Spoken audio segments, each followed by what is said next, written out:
know coaches aren't really all keen on talking about preseason polls, but let's talk about that in terms of the Black Bears, though. Picked eighth in the preseason finish, but Coach Cosgrove, you paying attention to that? What are the expectations? You do. I mean, let's face it, it's there, but that's not anything that we've ever been overly concerned about. Our goals always remain the same, to compete for the conference championship. I mean, that really is the telling sign of who you are when the season ends, where you're at that point.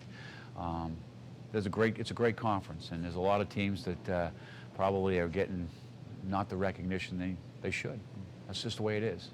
Can't put them all at the top. Talk about your quarterback, Marcus Wasilewski's first year after finishing near the top of the league in many passing categories, and what can we expect of him and your offense in 2013? We're real excited about Marcus.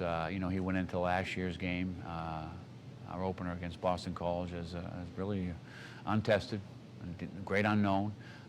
Not only did he weather that game, but had what I think is an outstanding season, and not just statistically either.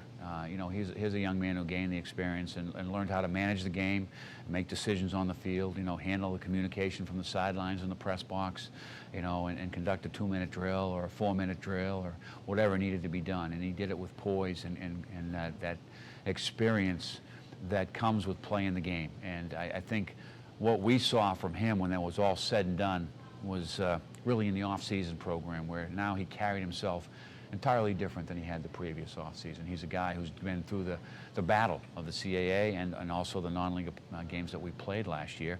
Had a great spring. He's one of the guys out front the entire summer, been up at Maine June, July, and ready to get ready for our preseason coming up. He's really become a guy that we look for tremendous things from. You've been a head coach for a long time at Maine, so you've gone through a lot of off seasons. And you just spoke of Marcus and his confidence coming out of last year and the way he kind of maybe was in stride in the spring. How much value do you put on the quarterback position during the off season? Well, I think without a doubt, last season going into the 12, that previous spring was his developmental phase. Was now Warren Smith's gone, and you really have to get the next quarterback ready. The experience he got last fall factors into a higher level of expectation this spring. Let's go now. Let's not make these same mistakes, and because you have to tolerate initial mistakes, but when they keep happening, then you got to, Well, Marcus, his level of confidence and experience moved our offense to a higher level this spring. We were able to do some things that was, just not even fathomable a year before. But that the same can be said, about the relationship between Marcus and our receiver crew, and Justin Perillo in particular.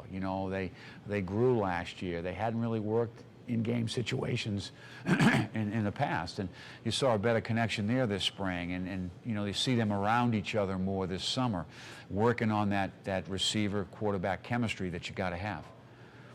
Your defensive end Michael Cole was really on pace to have a monster year, but then the injury monster came up and bit him. Yeah. Unfortunately, where does he stand going into this fall? He scares me. How so? Well, just the look in his eye, and I think I would say it to you best this way. He's a young man who had something he truly loved taken away from him. And you hear young people all the time how tough football is and what a grind it is, and God, this sucks, practice and those kind of things. But when you have it taken away, boy, that really impacts you. And Michael had to sit and watch 6 football games last year, and then all spring practice. He was, in recovery, rehab, all those type of things, but he couldn't get out and do something he loved. And it's really telling. He's committed himself to the weight room, committed himself to the rehab program. We're going to have to be careful with him at the front end of preseason, just manage him till a point where we're going to turn him loose and let him help us get better. 7 sacks in the 5 games last year before the injury, and your career sack record, 27.5.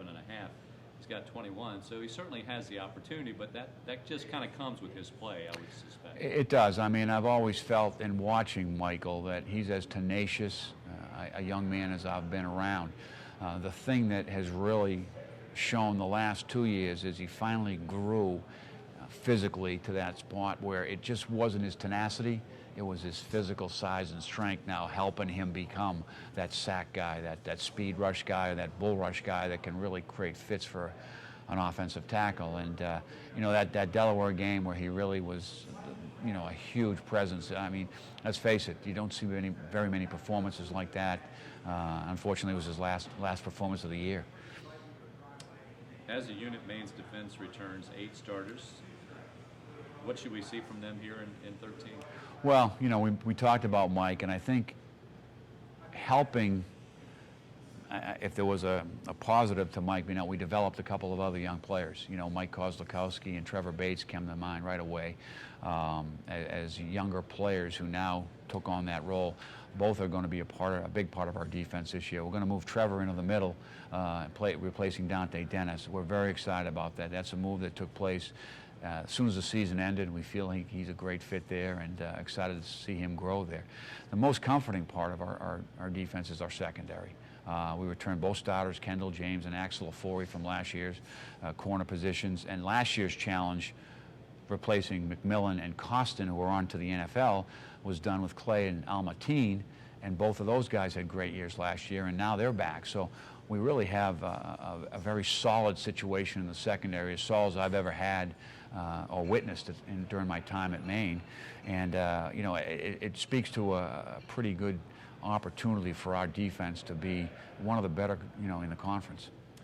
As you look at CAA football, and since you've been involved with it all along, the evolution of the game, we're talking about the defense, sure, with your defense, but as the evolution of the offenses are coming, how are you, what is the most drastic change, challenging defenses today than maybe what they were challenged with, you know, when you first became a head coach? Sure, the speed of the game, offenses, the tempo, you know.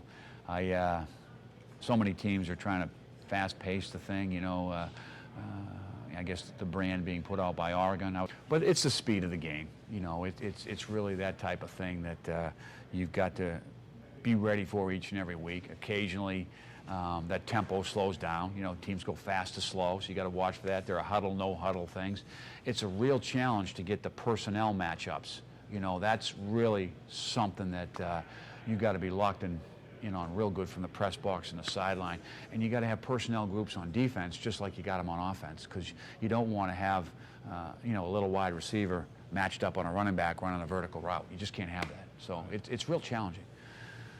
Very good. Thank you very much. You're welcome.